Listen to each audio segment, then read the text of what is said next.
Your Steve Jones Show podcast is loading now. The Steve Jones Show podcast is sponsored by Sunbury Motors, North 4th Street in Sunbury, and Sunbury Motors Kia, routes 11 and 15 in Hummel's Wharf.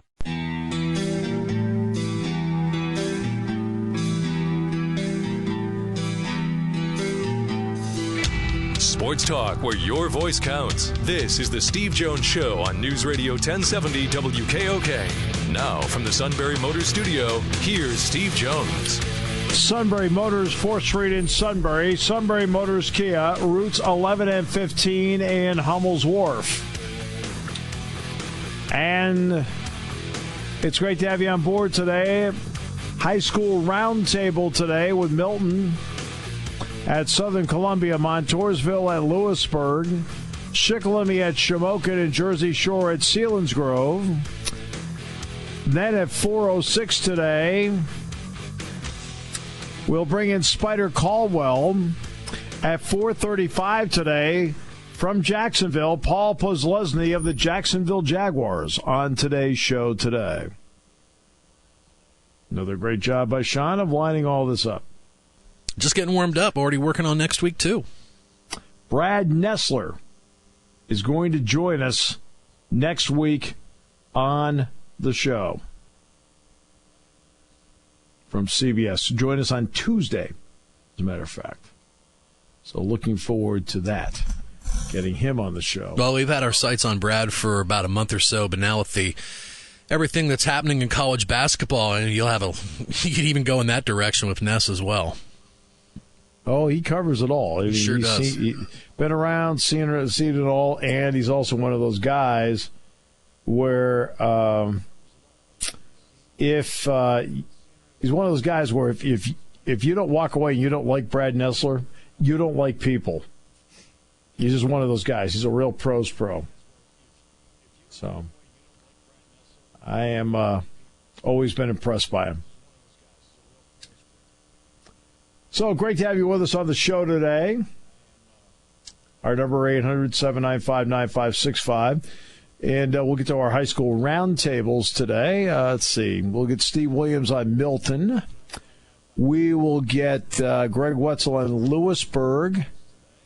And Selinsgrove is going to be, again, Zach, right? Zach is locked in for the rest of the Selinsgrove football season. And then it's hit or miss on the Shikellamy play-by-play guy, right? That's correct. Yeah. Did he make it over to the Bucknell luncheon? Did not. I did. He did not. So, again, it's going to be hit or miss on the broadcast and knowledge?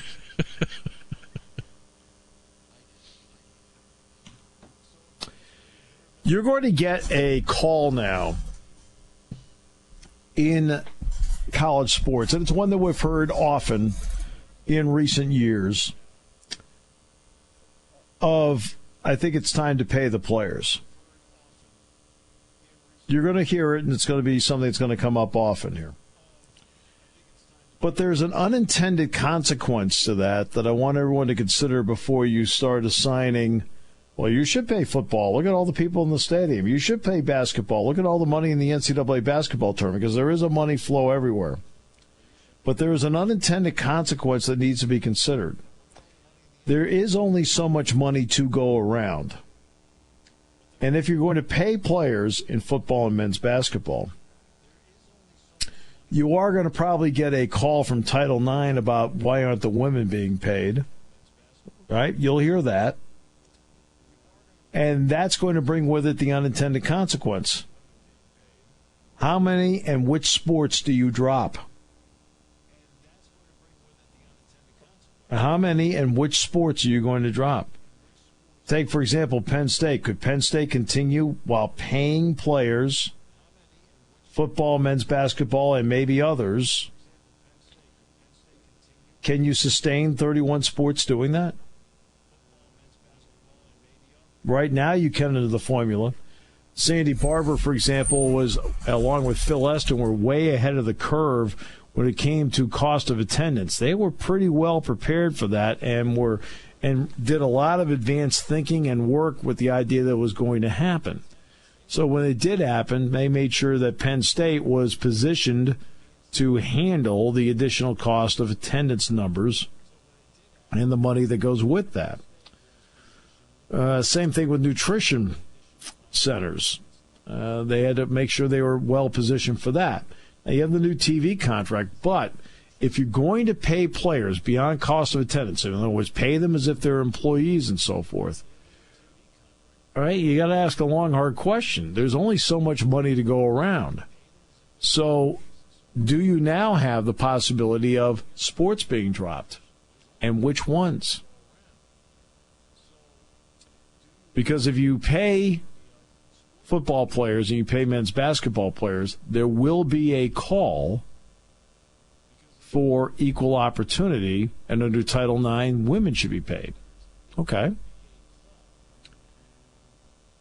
Once again, let's go back to the original premise.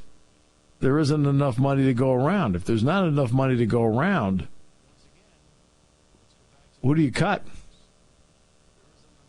Who do you cut? Do you cut the wrestling program? Do you cut the baseball program? Do you cut the lacrosse program? What do you cut if you have to pay players? And this is not just a Penn State question I'm asking here. This is for any athletic department. What do you cut? Because if you have to pay players, you are not going to have the financial resources to go around. It just sounds like there's not going to be a perfect solution for this. It sounds like it could be different state by state, or in terms of, how big the college is in terms of population, not overall population of athletes, but overall, student population. As to you just think they're going to start getting paid. No, it's just not enough. It seems like it's just going to get modified and modified over and over again. If it's a state university, are they considered state employees, and are they allowed to be on the pension plan? Yeah, you've been talking about. Well, you've been talking about for quite some time. If you want to come out of high school and go right into pros, go right ahead. Go. So it kind of makes you wonder now, with everything that's been hitting the fan the last couple of days. For some reason, I had a time frame in my head of like 5 years. Will that get maybe sped up now? Maybe cut in half to like under 3 years? For the one and done? NBA, I think the NBA has already been ripe to change the rule anyway. They've already been ripe to do it. Originally, because the rule in college is the one and done. We talk about that. But it's not a college rule. It's one of the great misnomers out there. The one and done is not an NCAA rule. It is not a college rule. It is an NBA requirement. You have to be 19 years of age, and you have to be out of school 1 year. Then you can qualify for the NBA draft. It is the Players Association that insists on the one and done. The owners, for years, have tried to make it 2 years and 20 years of age. I think they'd like a little more mature league. They feel that college basketball gives them the seasoning to do it. But now you've seen the owners back off on that, and Adam Silver has hinted at the idea of high school players going from high school to the NBA. I say just open the door and do it. Just get it done and do it. Why? Well, quite simply is that I've talked about this for a while. The heck with the facade of it. The heck with I'm Dennis Smith, I'm going to NC State for a year. Really? Played his own game, did his own thing. They didn't win a lot of games. Godfrey got fired. He's the best player out there, but skip it. Be Tracy McGrady, be LeBron James, be Kevin Garnett, be Kobe Bryant. Go straight from high school to pros. So the way it's set up now, you're in college. Okay, I want to go pro. But once you get that agent, there's no turning back. You're definitely going pro. So let's say now let's say now you're allowed to jump from high school to the pros. It doesn't work out. No permission to go back to cutting out. Okay, yeah, this isn't working. So that's it. No. Plan B is off the table. Okay, here's one. Or I'll give you one. I'm the play-by-play voice of Penn State football. I decided to become the play-by-play voice of the Jacksonville Jaguars. After 1 year, can I go back? Can I? Jobs filled, no. I mean, that's called real life. I'm sorry. You know, everybody does everything they can to protect these people all the time. I'm sick of it. In other words, where's our protection? I mean, I've got actual bills to pay. I don't know about you. I've got a mortgage to pay. So I've got to make decisions that's best for my life. And remember, every decision has with it a potential consequence to it. Well, just because they're 18 and it doesn't work out for them, you can't go back to college. You're done. You gave it a shot. You're finished. Okay, that's why they created the G League. The former D League is now the G League. That's why they created the G League. That's why they created Europe for you to play, the Asian League, whatever. So the answer is no. I think you bring up a really interesting point, a really interesting question because other people ask, and I sit back, go, hey, excuse me, they made the decision. How many decisions do you want back, and do you get a do-over? Several people do want a decision or two in their life back. Oh, and by the way, they'll all tell you right away you get no do-over. Just because they're an athlete, they get a do-over? No.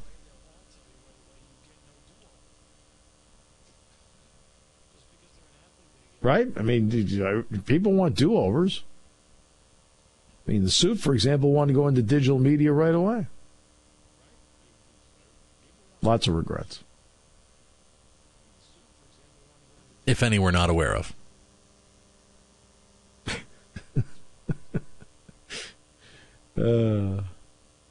All I know is I the other day was studying the paperwork as to how they do things at Adidas. I was a little worried about that.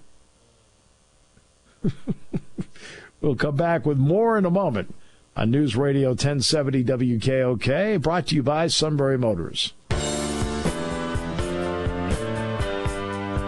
Yeah, the question is going to be about unintended consequences as far as I'm concerned. All right, pay the players. Yeah, but for every action, there's a reaction. So when you're sitting there with X amount of money in the budget, and you say, well, they get all this money from Fox and ESPN and CBS and Big Ten Network and attendance and things like that. Pay the players. Okay. But there happen to be 28 other sports here where the revenue versus expenses don't match, and they're in the red. So what do you do now? And will you be forced to pay those players?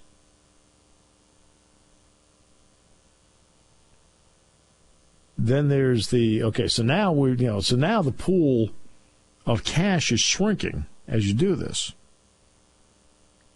And as the pool shrinks, you start to make hard decisions. Can I afford to keep all the sports I have?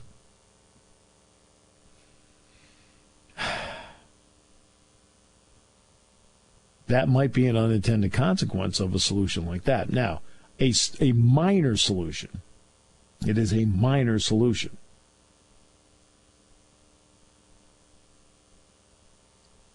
Deals with the NBA dropping its one-and-done stance with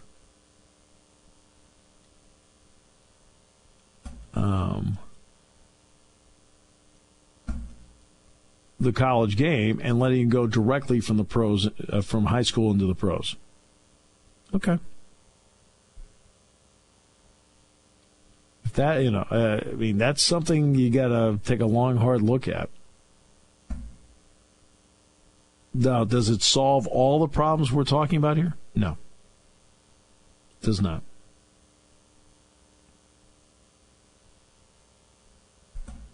So it does not solve all the problems. Does it solve potentially one part of the problem? Yes. And I'm not saying what the NBA has done is a problem. It's not as if the college game has not benefited from having one-and-done players. I mean, a lot of people enjoyed watching, for example, Lonzo Ball last year play ball with UCLA.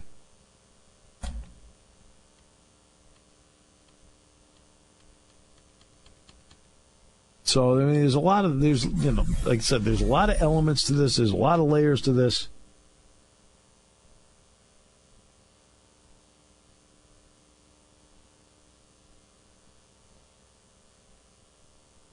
And it's something that, when it comes to the unintended consequences part of it,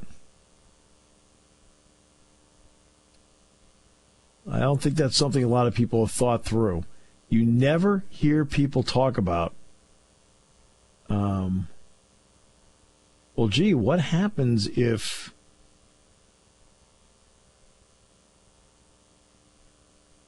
what happens to the other sports? You never hear that.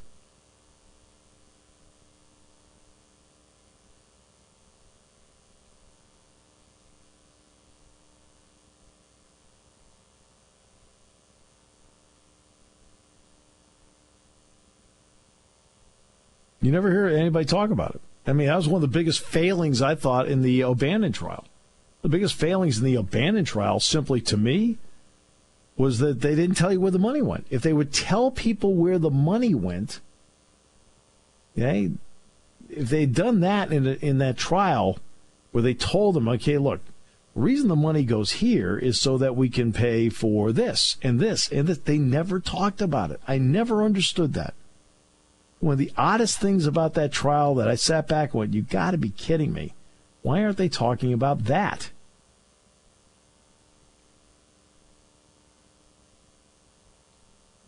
I never got that.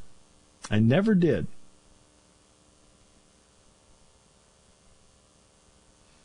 That they never talked about where the money goes.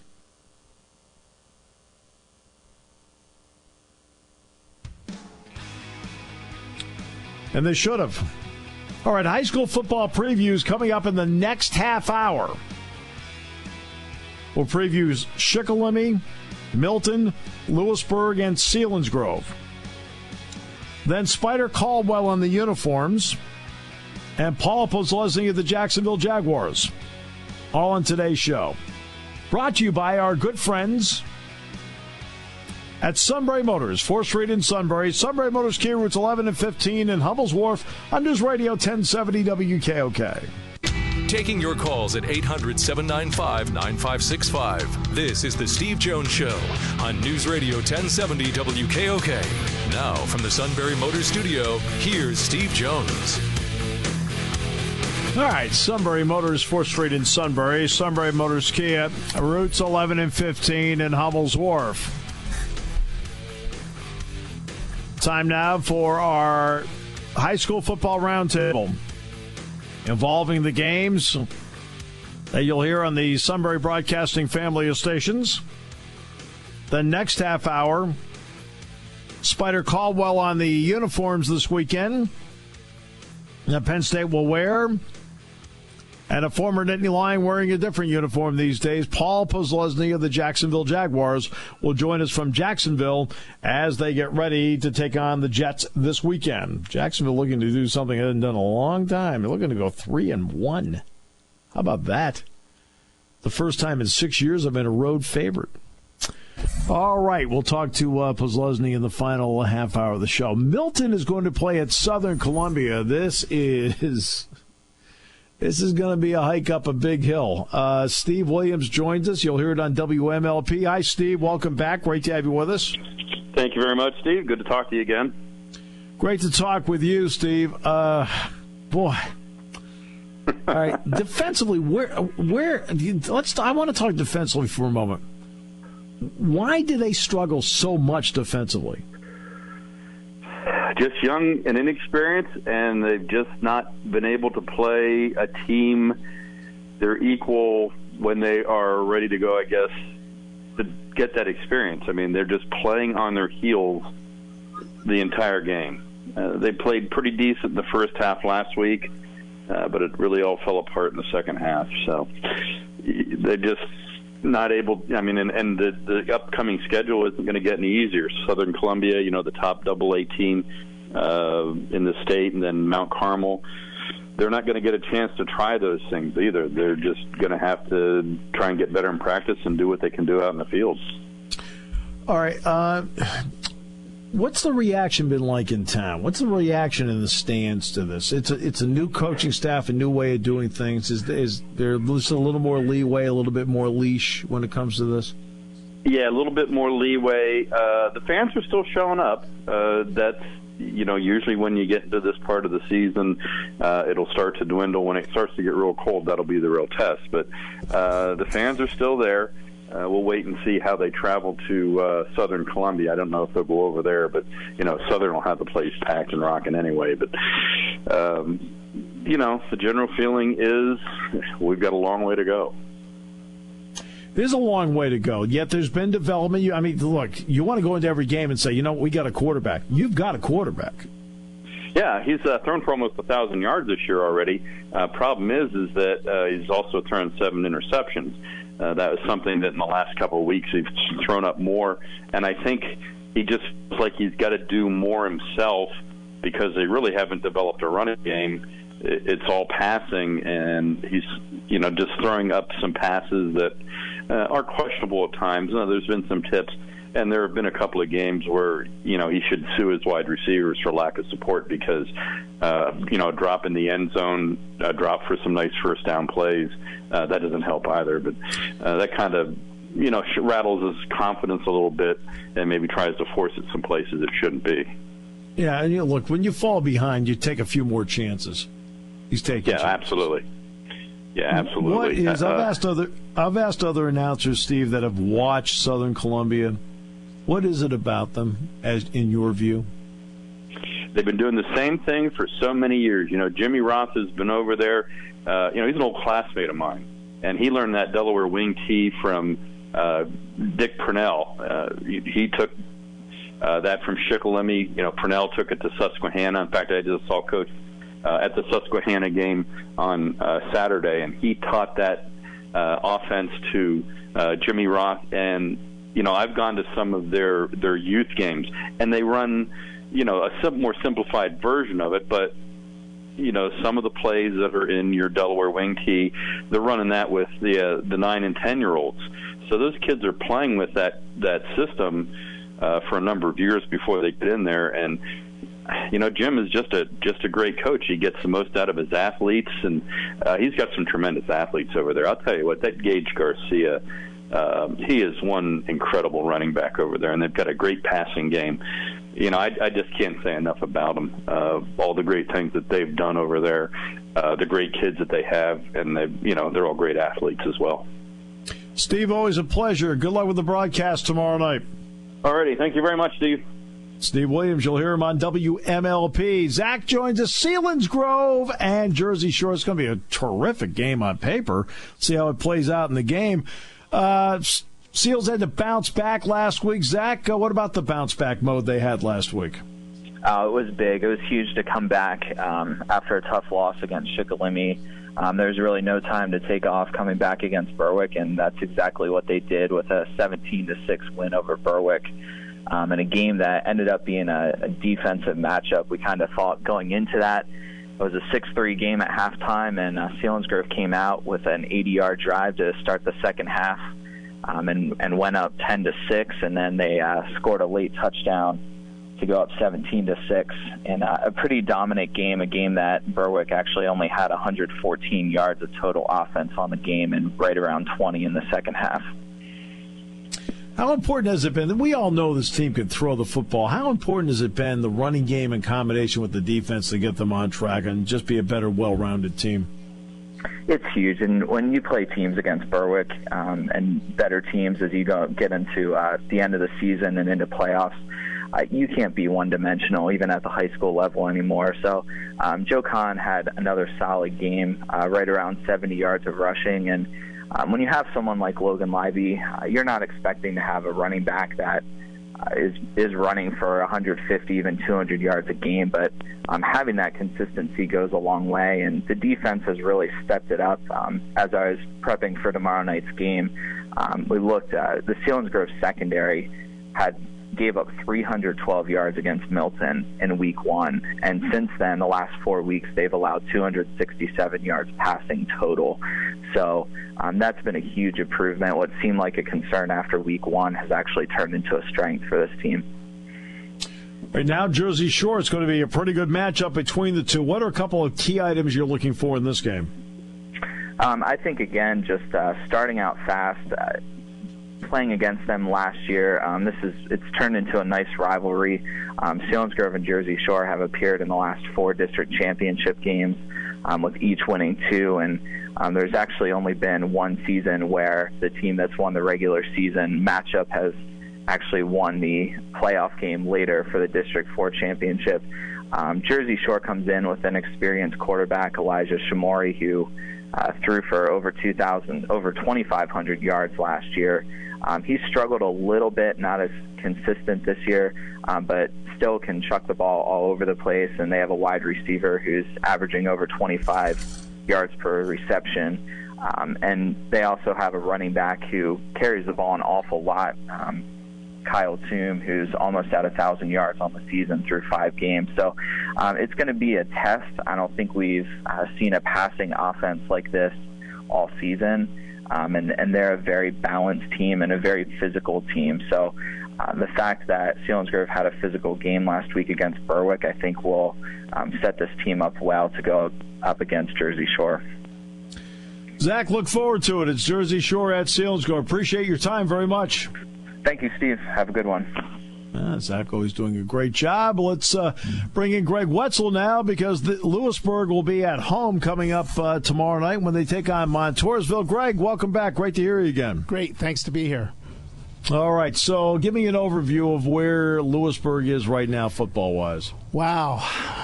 They need to find an offensive line. And the reason I say that is this coach wants to establish the running game, and they just haven't been able to do that yet. Part of that is who they've played. They played some good competition. They beat the 2 teams they should have beaten this year. And the other games, they probably weren't the favorite going into those games. And those teams just dominated the line of scrimmage. And that's what's really been hurting them. The offensive line has hurt them mostly because they seem to be confused on who they're supposed to block. Now, I was at practice Tuesday night, and that's one of the things they worked on. I mean, they'd run a play 5-6 times to make sure they got it right. This is who you block. No one blocked this guy. We're going to run it again. We're going to run it again. And they were doing that. So that's something they're working on. We'll see if it carries over to the game. Are they playing one-way guys, or are they playing two-way guys? And I'm asking that is, if they're playing one-way guys, is there a possibility they could take a couple of D linemen and make them into O linemen? Well, that's a good question. In terms of that, no. They're not playing a lot of those linemen both ways in terms of starting. But they do sub a lot. I would say they probably play offensive and defensive linemen. They probably play those 10 offensive and defensive linemen. They play the whole game, but they're substituting offensively and defensively. So they are getting a break. In fact, they even move an offensive lineman to fullback in some of their formations. Okay, so now they've got Montoursville. We know Montoursville, life is not the same for them this year as it has been in past years. What kind of opportunity is this for Lewisburg? This is probably the game that will define their season. This is a game that's, I would say it's a toss-up going in, and I say that because both of them on paper looked inept offensively. Both of them are averaging just a bit over 200 yards offensively. Montoursville has 5 sophomores and 1 freshman starting for them. Lewisburg has a lot of underclassmen. They only have 4 seniors that are getting significant playing time for them. So I think it's a big game that way, confidence-wise. The one thing we can say all night, Lewisburg hasn't quit this year. They're getting beat by Southern Columbia by 42 points. They're still trying. They're getting beat by Jersey Shore by 35 points. They're still playing to the whistle and trying to score and do things like that. So the lack of effort is not in question at all. So I think this becomes a game where if they can minimize their mistakes, the offensive line gets some confidence, and they run the ball for over 120, 125 yards, I think they'll be in good shape against Montoursville. All right, 100.9 The Valley will have it for you. Greg, thanks so much. Appreciate your time, my friend. Thank you. And here on News Radio 1070 WKOK, it'll be Shikellamy at Shamokin coming up tomorrow night at 7 o'clock. Airtime set for 6:30. Kevin Herr is with us. Kevin, 2-3 plays can make a difference in a game. What made the difference last Friday? I think you have to go back to late first quarter, early second quarter. After 3 straight 3-and-outs for Williamsport, Shikillamy's defense was dominating the game, but only had a 10-0 lead. The Braves get the ball back after what appeared to be a high snap, well controlled by the punter in his own end zone. He runs it out to the 5-yard line, thinking he was close to the end line, and the Braves are going to have the ball first and goal at the 5-yard line with a chance to go up 3 scores. Shikellamy throws an interception. Instead of kneeling it down, the Williamsport defensive back decides to run it out to the 5-yard line, and then Williamsport managed a 95-yard drive to close the gap to 10-7 as we hit the second quarter. And that was the turning point, really, in this game, from Shikellamy dominating both sides of the ball to this being a real hard-fought battle, and a game in which neither team deserved to lose, but obviously one had to. Now you got to bounce back from it. So in terms of bouncing back from it, what do they need to do this week? Well, if you talk to any of the players and the coaching staff, they felt as though they left one get away. And it's an opportunity to also turn that into a positive with high school players by saying, hey, listen, we played at the level of a 6A team right now, and we had the opportunity to beat them. So that means we can play and beat anybody that we have on our schedule. Now, that Shamokin coming up is coming off of a huge win, a year that they have struggled mightily with getting some offensive yardage. As a matter of fact, in the game last week against Mifflinburg, Shamokin made a change at quarterback, brought in the junior Mark Wetzel, who went 6 of 14 with 2 touchdowns and just under 200 yards. That actually almost doubled their entire passing offense from the first 4 games. That opened up the running game as well, because being able to throw the ball is something they haven't been able to do all year. Their running game almost doubled their output of offense earlier in the season, and their offense is predicated on the fact that they can run play action. And when Shamokin was not able to really throw the ball effectively, teams were just loading 8, 9, 10 in the box and stopping them against the run and saying, throw the football to beat us. Now that they have a passing game, this is a completely different Shamokin offense than what we've seen in the first 3 or 4 weeks of the season. What will be the keys tomorrow? The keys are going to be being able to control the running game for Shikellamy on the defensive side of the ball. They've done a fairly good job against the pass this year. The other key for them, for Shikellamy on the offensive side of the ball, Gabe Tilford has to complete some passes to some open receivers. He overthrew. It's been a big play offense all year, and Gabe has struggled hitting the open receivers. He's been overthrowing them with a strong arm by about 4 or 5 yards. Overthrew 5 guys by just a couple of yards, a handful of yards each play. Otherwise, Shikellamy would have easily beaten Shamokin with some of those big plays. If he starts connecting on those long passes the way he was earlier in the season, Shikillamy's offense is going to be very, very difficult to stop. 7 o'clock tomorrow night. We're on beginning at 6:30 with Kevin Herr and the coach, Dick Hort. Thanks, Kev. Thank you, my friend. All right, we'll come back with more in a moment on News Radio 1070 WKOK. When it comes to car buying, there's the other guy's way, and then there's the SMC way. The other guys force you into a vehicle you really don't want. The Sunbury Motors way lets you take the time you need to browse, ask questions, and take the test drive and think on it. For over 100 years, the Mertz family and all their employees have made your experience the most pleasant one you'll ever have. The other guys won't offer you the best price for your trade, no matter how much they say they will. The SMC way is their promise to provide you with the most money the market shows your vehicle is worth. The SMC way is to offer you all applicable factory rebates on new vehicles and generous discounts. Looking for a pre-owned vehicle? The SMC way checks each vehicle in a 200-mile radius to determine the lowest price, then beat it. It's the lowest price promise, just part of the SMC way. The choice is up to you, the other guy's way or the SMC way. The SMC way wins every time. Sunbury Motors Company in the North 4th Street Auto Plaza, Sunbury, and at sunburymotors.com. Selling more cars and satisfying more customers for over 100 years.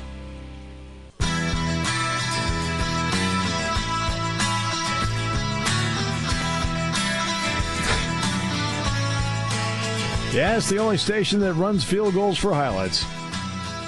Suit did tell me in about 30 years he's been calling high school football games. This year he's called... the first 2 field goals he's ever called? No, he says this year he's been calling more good field goals this year than ever before in the 30 years he's been doing football games. Terrific. Yeah. Do they score touchdowns? They do. Can we use those? We'll work on that. I'll bring that up in the meeting on Monday. Sure, why not? I will. That's what I thought, too. Why not? Why not? Let's see what they say. Yeah. Not that I'll get placed on double secret probation on the way out. We'll just nonchalantly bring it up. Yeah, we can do that. We can do that. You can bring it up. It'll be really nice. It'll be great. Cook Weeks Washington on the show tonight, by the way, with James Franklin, as Penn State gets ready for Indiana Saturday at Beaver Stadium. The Generations of Greatness game. That's why we're going to have Spider on the next half hour. Spider. This will be a lot of fun. Our podcast numbers went off the charts when we had him on the show. And the fact that I even know that is shocking. Still the most listened to hour of our Steve Jones Show podcast. Yeah, when he was on in early August. So good time for me to tell everyone to subscribe to our Steve Jones Show podcast on both iTunes, the Apple Podcast app, and Google Play. Of course, you can also go to stevejoneshow.com. We got well over a month's worth of shows archived there. And don't forget, you can always go to www.suit.com for no apparent reason. But you'll get a series of really good field goal calls. He's in the back office. He is now mad again. I didn't do the promo. I can hear him now. I didn't do it. I know you didn't do it. All right. It's no big deal. We got it. So, yeah, we got Spider and we got Paul Pozlesny on the show today. That's not bad. I think we can live with that, can't we? We're crushing it this week. How about the team last night? How'd practice go for the guys last night? Good. Oh, no, they had a really good night last night. They've been good all week. It's funny listening to James talk about the players. David Hamilton, who was the sports performance leader at Penn State, was in our booth. He had all his monitoring gear in there. And, of course, it also monitors their recovery. So if you're wondering how well they've recovered, I can tell you right now that in terms of what the analytics and the data tells you, they have recovered very nicely. But that's what the analytics and data tells us. Instead of the, I don't know, I'm a little sore, I'm a little stiff. Yeah, but once Jack and I stop complaining, now...